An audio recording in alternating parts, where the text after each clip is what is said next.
El trauma psicológico que sufren los rehenes tras vivir años en aislamiento y cautiverio por largos periodos es muy fuerte. La reintegración social y familiar requiere un apoyo especializado para sanar las heridas que deja esta tan terrible experiencia. Vamos a conocer este punto de vista y para conocer esas secuelas emocionales que pudieran enfrentar ahora no solamente los sobrevivientes, sino también los familiares y cómo superarlas, vamos a conectarnos con la doctora Edith Siro, psicóloga clínica. Doctora, gracias por estar con nosotros. Buenas tardes. Buenas tardes. Hola, buenas tardes, gracias por la invitación y wow, qué día histórico, estoy súper movida con todo esto que está pasando. Un día definitivamente, doctora, histórico. Fueron 738 días de cautiverio para esos 20 rehenes que hoy pueden abrazar a sus familiares y nos preguntamos precisamente qué es lo que sucede en el cuerpo, en nuestra mente, después de haber estado secuestrado durante más de 700 días, doctora.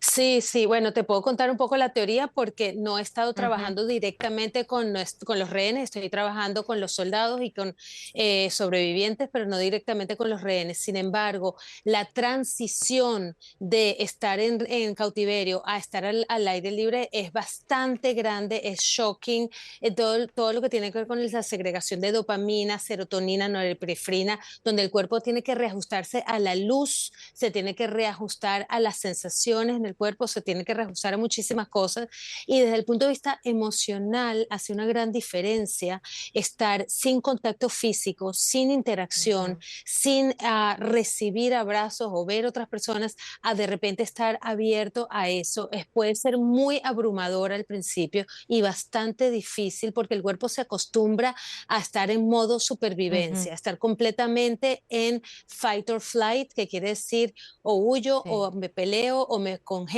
y salir de ahí es bien difícil. A raíz también de ese aislamiento que estás explicando, ¿de qué manera puede afectar su comportamiento y sus emociones al tratar de reintegrarse con los demás? Porque uno se imaginaría, pues te estás reencontrando con tu familia, todo estará bien, pero no es necesariamente el caso, porque hay numerosos traumas.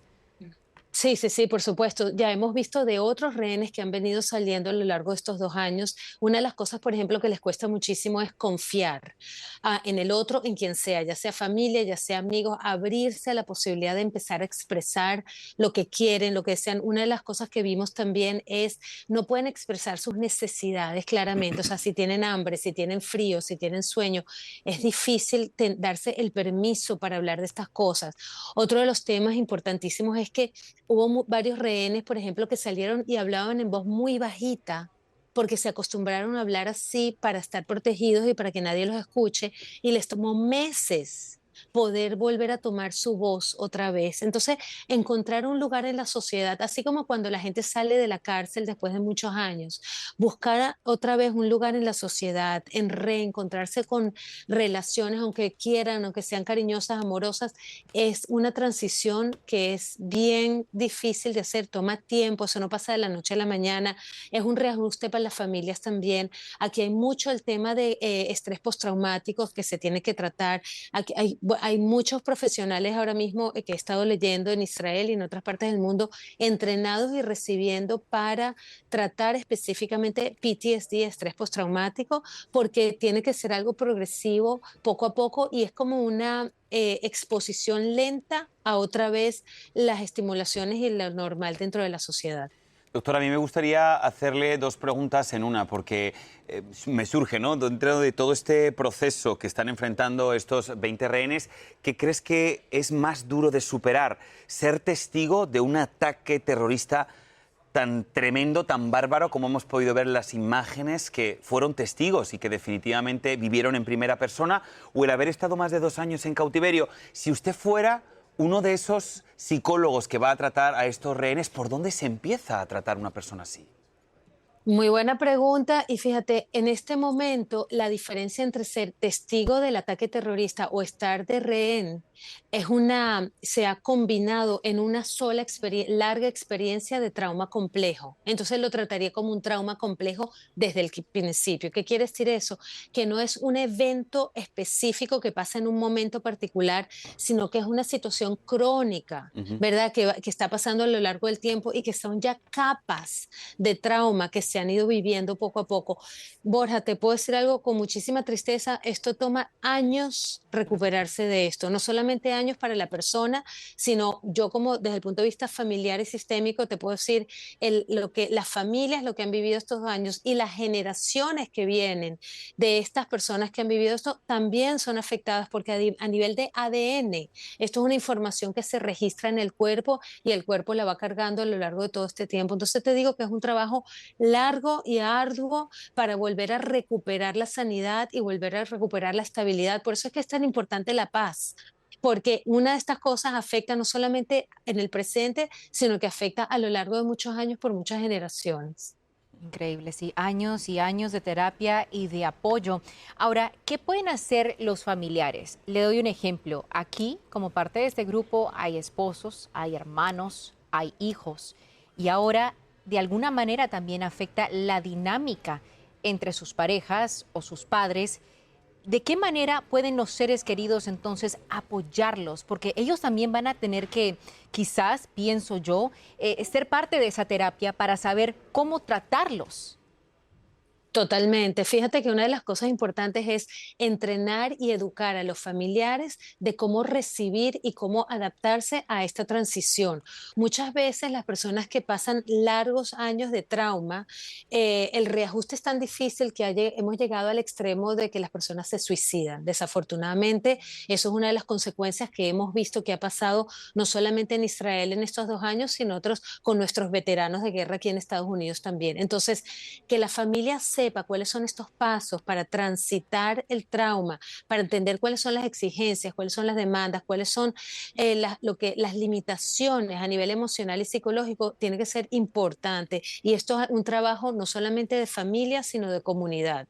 Entonces, considerar a la comunidad, entrenar a la comunidad, informarnos, saber de cómo se maneja eso, es fundamental para que la reincisión y el reajuste de estos individuos dentro de la sociedad sea exitoso. Y también definitivamente me gustaría tocar otro punto que creo que es fundamental y que no debemos olvidar, porque el pasado sábado precisamente se quitaba la vida a un sobreviviente de este Exacto. ataque terrorista que fue testigo de cómo asesinaban a su novia. Dice que el dolor era tan grande que no pudo más. Me imagino que, claro, es ponerse en sus zapatos, ¿no? Tuvo que ser terrible, no solamente ser testigo, sino también ver cómo masacraban a una persona a la que amas. Sí. ¿Qué crees que falló ahí? ¿Pudo haberse solucionado, arreglado quizá este problema de ansiedad, de salud mental que tuvo y que acarreó durante todo este tiempo, doctora? Es que va, Borja, va más allá de la ansiedad. Fíjate, hay dos cosas que pasan en estas situaciones. Uno es el sentimiento de culpa, el survivor's guilt que tienen todas estas personas, donde están diciendo por qué yo sí y la otra persona no, porque fui yo la que pudo vivir y mi hermano, mi amigo, mi novia, mi hijo, no ha podido sobrevivir. Y esa culpabilidad es Mm. muy pesada.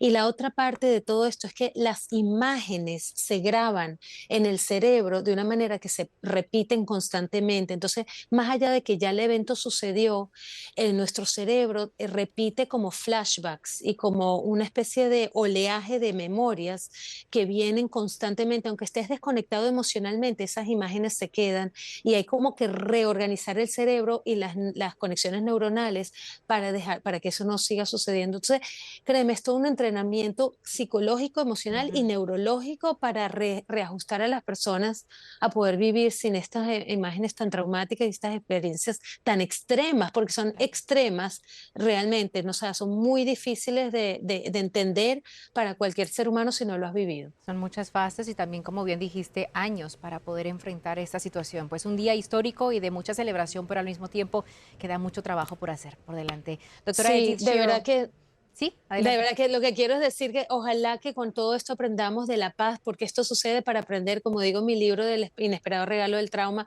aprender del trauma, que tengamos regalos para que haya paz, para que haya entendimiento, y creo que es lo más importante, que los seres humanos conectemos con la humanidad. Que sea para bien, a pesar de las diferencias, poder encontrar un punto en común y unirnos de esa manera. Doctora Shiro, psicóloga clínica, gracias como siempre por su tiempo y consejos. Buen día. Muchísimas gracias. Hacemos